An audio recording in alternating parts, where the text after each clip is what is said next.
He said when somebody is worried or anxious about something. So it also shows you that the Quran can be there through worries. And a lot of times, we said that this is going to be a little bit about mental health, so here's the plug, inshallah. A lot of times, like some of us were taught, perhaps that if you're going through distress or if you're anxious, some people will tell you, well, where's your iman? As if you having iman makes you all of a sudden not human anymore, makes you a robot. But the Quran is proof that we can be fully human and be fully loved by Allah subhanahu wa ta'ala.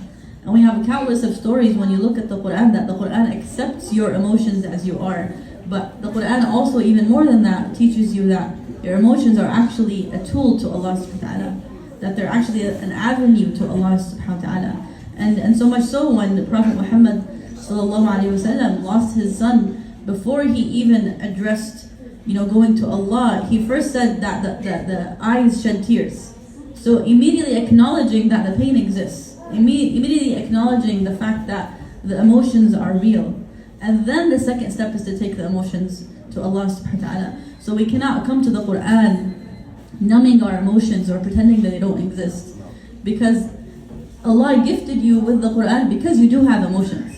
So because you have emotions, Allah gifted you with a book that can guide you through those emotions of what you can do, and to know that these emotions have a place, that you're not just you're not all of a sudden lacking in faith, that because Allah created you the way you are and He knows you have emotions, He gave you a tool, the best tool that you can come to, that will guide you through those emotions that He created you with.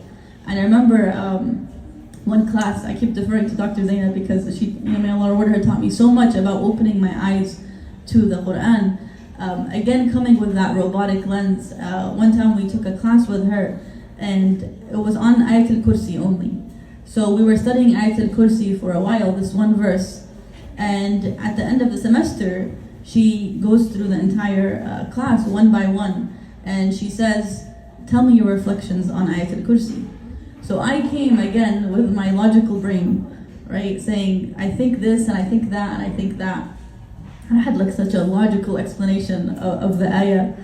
And then she smiles, and she looks at me and she says, I heard your mind, but I didn't hear your heart. So she said, look within, and now tell me with your heart what Ayatul Kursi tells you. And that really made me pause, because how many people will tell you, I want to see your heart? Because we have very surface level relationships in general, like, how are you? Alhamdulillah, how's the weather? It's been nice, like very surface level. Like nobody sometimes digs deep, right? Or knows what you're going through. But here was a Quran teacher telling me that the Quran wants to hear all of you. And that really completely changes your lens of coming to the Quran, realizing that the Quran wants to know your heart situation. And I remember before I was even able to reflect, I had to really pause and realize, how many times did I know that the Quran wants to hear all of me? Because a lot of times we're really hard on ourselves and we're like, well, who wants to hear my story? Sometimes you even have to hold yourself back from calling your best friend. Well, I don't want to just tell her what I'm going through. Who wants to know me? But the Quran always wants to know you. The Quran always wants to know you. And this is something that we can create and nurture in our children too. That the Quran is here for you. What does this one verse mean to you? And it could be just one word, subhanAllah. I remember, we had a session with sisters in Charlotte, where I'm from, and we were talking about Surah Al-Asr. And we stopped at the word haqq only, truth. And we went through the entire room asking each person, what does truth mean to you? Such a, you can say, basic question, but the foundation of that question was the Quran. So you can ask the same question through flashcards, get to know yourself. But here you're getting to know yourself through the Quran, which is the best peeling of layers for you, because you're peeling the layers of yourself through the knowledge of Allah subhanahu wa ta'ala and the words that He gave you. And that's the best way to know yourself. So we had so many different reflections of haqq. And I remember one sister was a nurse, and because she was a nurse and she was working in the hospital, she said, the truth to me is to be the best to my patients. That's how I can tawassal, that's how I can enjoin in truth. that I am truthful to my patients and I'm giving the medication on time and I'm tending to them the right way and in the best way I can. And subhanAllah, who would have ever thought truth like that? But again, her lived experience brought something else out of that word. And now until now, every time I read Surah Al-Asr, I remember that sister who's in the hospital working as a nurse.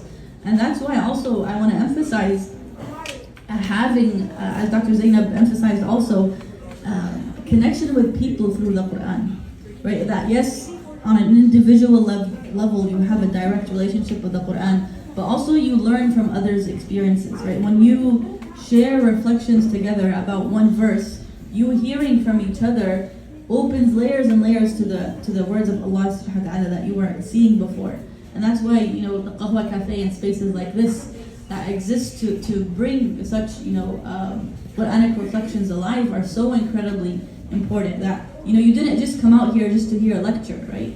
You came out here to build companionship through the Quran, to hear like-minded sisters and brothers who are also going through challenges just like all of us are, but also all of us know that we have the Quran to help us ride the waves and come closer to Allah subhanahu wa ta'ala through the waves and feel like we have a solid anchor.